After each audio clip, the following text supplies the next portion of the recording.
Hello, my wonderful, beautiful friends, guys. Welcome back to r/IDOWorkHereLady, where people embarrass themselves because they don't know they're dealing with actual employees. And guys, in this episode, Karens are getting arrested, people are pretending to know owners, new employees have no idea who they're harassing. It's gonna be super satisfying. Hit the subscribe button if you haven't. I hope you enjoy the stories. And as always, story submissions can be sent right here because I love to read your crazy Karen stories. So yeah.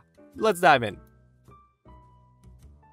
Okay, so this happened back in the 70s when I was in the military. I was stationed outside Little Rock, Arkansas, and I found I was in need of extra cash. So I get a job at a security company working overnight. On this day, there were 3 of us who worked security at a prominent downtown bank. There was one for day shift, one for swing shift, and one for overnight. I was the swing shift guard. So on the job, we had time clocks we had to punch in on in different areas, showing that we were patrolling. There was one revolver for the 3 of us, and I found it wasn't in working order. Not only was it dirty and plugged up, but the cylinder wouldn't rotate, but it didn't matter. The ammo inside turned green, making it unusable. It was mostly for show, to let people know not to mess around. So this was my 3rd night. I had just taken over from the older daylight guard and started making my rounds with my privately owned weapon, and cleaning the duty weapon between patrols. When I finished cleaning and putting in new ammo, I carried it along with mine. The daylight guard didn't pass on any information and didn't write anything in the logs, so I figured nothing out of the ordinary. One of the time clocks was in the main lobby behind the cashier's cage. When I entered the lobby, I noticed the vault was open and the light was on, and also some muffled speaking from inside. So of course, I called for police and proceeded to the vault with both guns in hand. I go in there and scream, "Hands up," and they better be empty. The 2 that were in the vault put their hands up and slowly turned to me. They were in casual attire, had cash and books out, plus a good-sized hand tote next to them. Suspect number 1 screams, "What the hell do you think you're doing? Do you know who I am?" To which I say, "It appears you're stealing money and you're a thief, sir, so keep your hands up where I can see them." The man then replies with, "You idiot, I'm Mr. So-and-so, the bank president. We're doing an audit." I then ask him, "You got identification to prove that?" Now mind you, this was in the 1970s, and this was before lanyards, and many weren't issued IDs proving their identities, or where they work. The man continues and says, not on me, my code is inside my office, I can go get it though." I tell him, "No, you gentlemen can walk out to the lobby, sit down, and keep your hands up until the police show up, you're in big trouble." Now you could see the anger in the man's face, and suspect number 2 was shaking so hard that I could have sworn the building was shaking. A minute later, 2 cops run in from where the security office was, and police officer number 1 asked, "What's going on?" I told him my story while police number 2 went to handcuff the suspects. Out of nowhere, police number 2 says, "Dad?" Officer number 1 says, "You recognize one of these guys?" To which the officer says, "Yeah, that's my father." He then turns to me and says, "Hey, you detained the bank president." The officer starts laughing out loud and he screams, "What the heck did you think you were doing?" I tell him, I was stopping a bank robbery." Suspect number 2 then pulled out a government ID with a badge indicating that he was an auditor. The guy was still shaking so hard and he was so nervous he couldn't speak. The officers helped him up while I was apologizing to suspect number 1, and he said they had to do a night audit because apparently there was some cash missing, and they were just checking the books along with cash on hand to find out who had taken the cash or messed up the books. Feeling stupid, I went back to my patrolling, then wrote the incident in the daily log. The next day, I found a memo for me to come to the company office and to speak with the manager of the company. Now of course when I read that I thought, that's it, I'm gonna get chewed out and I'm gonna get canned. But to my surprise, the president of the bank had commended me for my diligence, my observations, and the way I handled things. The manager then gave me a pat on the back for my work. Yeah guys, so the only people that deserved to be chewed out were probably the people who dropped the ball on telling OP that the bank president and an auditor were gonna be there that night. Hilarious story nonetheless though. It's one of the times where someone actually says, "Do you know who I am?" and they're actually who they say they are. So I have an IT service business now, but several years ago, I also had a small chain of computer repair stores and took customer walk-ins. I was a pretty active owner, and I would work the front counter regularly, because I like to interact with customers when I can. Now I also think pretty highly of myself, so I used to plaster my face on all of my advertising, which resulted in my ending up as sort of a walking billboard for my business around town. So I'm working the counter at one of my shops, and this fellow I've never seen before walks in, and he brings his computer to the counter and tells me that his computer's not working and that I need to fix it. I thank him for coming in and explain to him the diagnostic fees we charged, and that the diagnostic fees went towards the repair, and he immediately flies into a rage. The guy tells me he's already paid the fee and the computer still wasn't fixed, to which I say, "Oh no, when did you bring it in?" The guy says he can't remember, but that it wasn't long ago. So I looked it up in the computer system, and sure enough, there's his customer record, complete with the serial number of his system. It had been a full year since he had that computer in. When I explained this to him and that it had been way too long by anyone's standards, he flies into another tirade about what a ripoff we were and how I need to fix his computer because it never worked right after he got it back. I explained that it's just been too long, and that sets him off screaming and threatening me. Fortunately, there was a counter between us, so I tell him to get out of my store, and I use profanity. It wasn't my finest hour, but profanity is a strong suit of mine. So the guy won't leave. He says he isn't leaving until I fix his computer for free, and says he'll call the police if he has to. So at that point, I pick up the phone and dial police for him, explaining to the dispatcher that I have someone in my shop who threatened me and he refuses to leave. So the police show up, and by this time, the guy's calmed down a bit and seems even thankful the police arrived. So after a short interview as to my job role in the situation, the responding officer says, "Sorry, the owner wants you to leave, so you're gonna have to leave." Now hearing that, this sets the guy off even more and he starts screaming, "He's not the owner. I know the owner. The owner's my friend and the owner would never treat me this way. He's not the owner." So the policeman says, "This is the owner. I happen to know he's the owner." The guy continues to argue with the officer, but the officer remains calm and says, "Okay, how about we talk about this outside?" So to my surprise, the guy grabs his computer and goes outside with the officer, still ranting on and on about how I had no authority and the officer had no right to throw him out and that he wants to speak to the real owner. I could still see and hear the two of them outside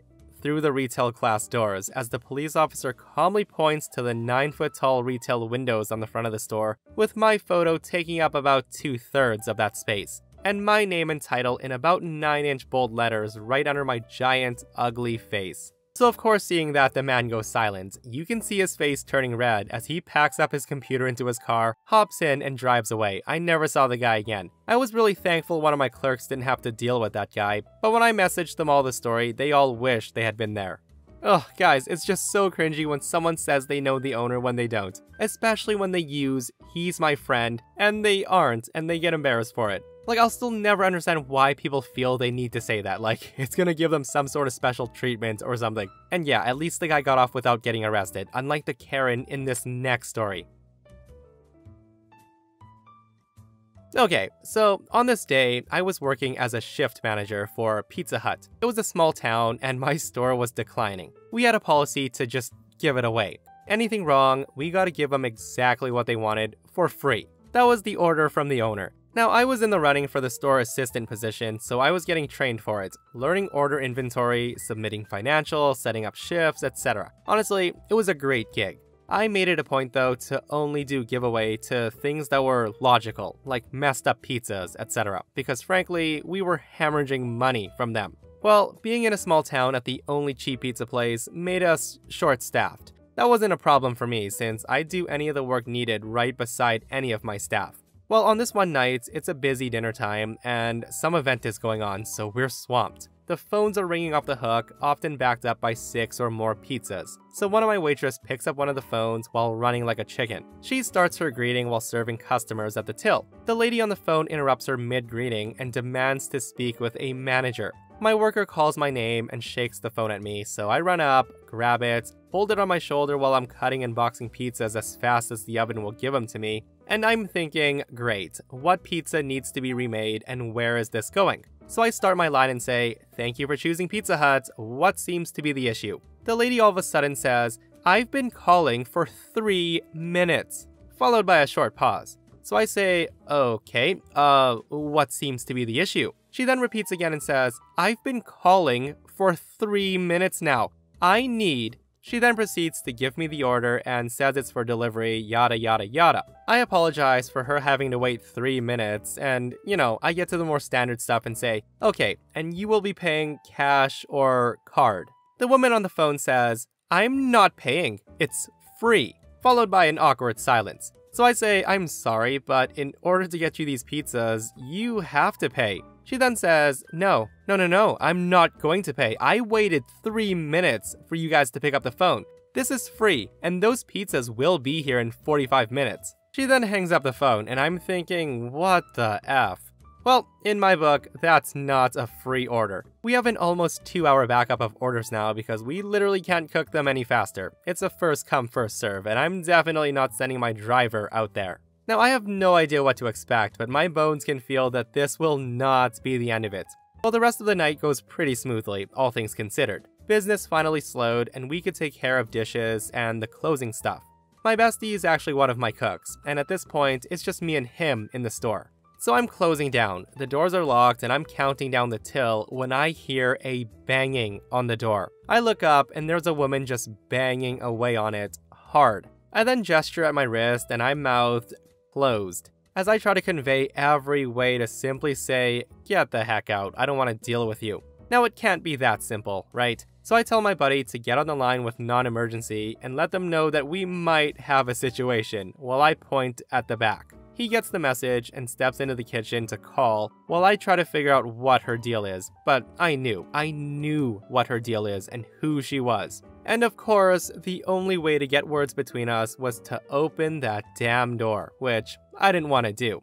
But of course, I'm the one in charge, and I have to figure out how to keep her from putting a rock through the window and having to call police. So with great hesitation, I unlock the door. So as soon as the woman hears the click of the lock, she steamrolls through the door, literally knocking me down, and I'm a 250-pound guy. I was in shock. She literally body checked her way in. By the time I get back to my feet, she's at the till demanding to speak with a manager. I take a few deep breaths, take a few extra seconds to slowly brush myself off, casually walk over and say, "Hi, my name is so-and-so, I'm the manager, and we're closed. I have to ask you to leave, otherwise I'll have you escorted off the premises." Hearing that, the woman screaming, "Where are my damn pizzas?" I say to her, "I'm sorry, what pizzas? I would be glad to help you, but unfortunately, we've been closed for..." I then look at the clock and say, 40 minutes now. The woman then says, "My pizzas. They were supposed to be delivered 4 hours ago." I tell her, I'm not sure. Our delivery driver confirmed that all orders were delivered, but unfortunately we're closed, so there's nothing I can do about this. The woman then screams and says, "Well, I want to speak to the manager." I tell her I am the manager and you need to leave the store. By this moment, I can hear my buddy in the back working on getting those dishes cleaned, so I know it won't be long because, as slow and lazy as the cops are around here, when it's a business that needs help, they do come pretty quickly. So at this point, I'm trying to think what would be the best way to bide for time. But then I glance up the road and I can see those god-awful LED headlights that only police vehicles have barreling towards us. There were no flashers, so that was a bit of a disappointment. I just keep repeating that we're closed, I can't help you, while the officers get out of the SUV and I motion them to come in. The woman's just yelling constantly about the injustice in the world and having to wait for her pizza, while the officers casually walk up behind her. One of the officers goes, "Excuse me, ma'am," with some authority, but not loud or rude. The woman keeps ranting, not even hearing him. The other officer then says a bit louder, "Excuse me, ma'am." Hearing that, the woman yells, "What?" before she even turns around. Now, as soon as she turns around and sees the badge, it's pure silence, dead quiet. I hear the dishes juggling around in the back again, and I can't help but laugh inside, knowing my buddy wants to see this. It's a bit fuzzy from here, so the woman gets arrested after I explain the situation for disorderly conduct and assault, after the cops saw the footage of her barging in and body checking me down. The woman wasn't irate anymore, but she just wouldn't drop the whole "you owe me a pizza" thing. The cop did have to seriously ask if she paid for the pizza, and I said no, she just expects a free one. All in all, it caused me to get off about 15 minutes late, and she ends up in the tank overnight. I'd call that pretty fair, so it turns out the woman was drunk, but I did drop the charges for assault, but stated that she was pretty disorderly, and I do believe she ended up with a fine. It fizzled out pretty fast, and she actually did come back to apologize. However, the GM was there when she showed up. It wasn't me. Hey, at least the woman came back to apologize, right? And guys, I do want to say that I love pizza as much as the next person. And when I'm drunk, the food of choice usually is pizza or wings. But guys, it's never worth a night in the slammer and a fine for pizza. I only wish OP had that video of the woman barging in and body checking him. It just sounds ridiculous. Okay, so this is my first time posting, and this is about an incident that happened when I had turned 27 to 28. And I was a part of an electrician apprenticeship program. I was entering my 5th year of the 5-year program, basically making me the equivalent of a high school senior. So in July that year, I was working with one of the largest electrical contractors in my city, and I was assigned to work at one of their contracts for one of the largest oil refineries at one of the multiple plants they had in the area. In July, the apprenticeship started sending out what were called unindentured apprentices, who had not yet started their classes, but were working to see if they would qualify for the program, and we had a lot of new faces arriving daily. Since I was a senior apprentice, I got to be the boss. I was placed in charge of the apprentices that were part of a wire crew pull that did multiple 1,000-foot wire pulls daily, to help complete the new process unit that we had been assigned to do the electrical construction on. As we made our way up the many platforms and ladders, I would pass out position assignments based on skill levels. After 2 pulls, we got down to take our morning break. I noticed a new face amongst the crowd, hanging around our little break area where we had our toolboxes and lunchboxes, etc. I can see one guy sitting on top of my lunchbox, so I approached him and said, "Hey buddy, I guess you didn't notice the name written all over that lunchbox you're sitting on. Who gave you permission to sit on my lunchbox?" Hearing that, the new guy stands up and he immediately gives me attitude. The guy was a few inches shorter than me, but he also looked to be in his mid-40s. And he says, "You think you can tell me where I can and can't sit, kid? Who put you in charge?" At that moment, the younger guy he was talking to stepped between us and led him away.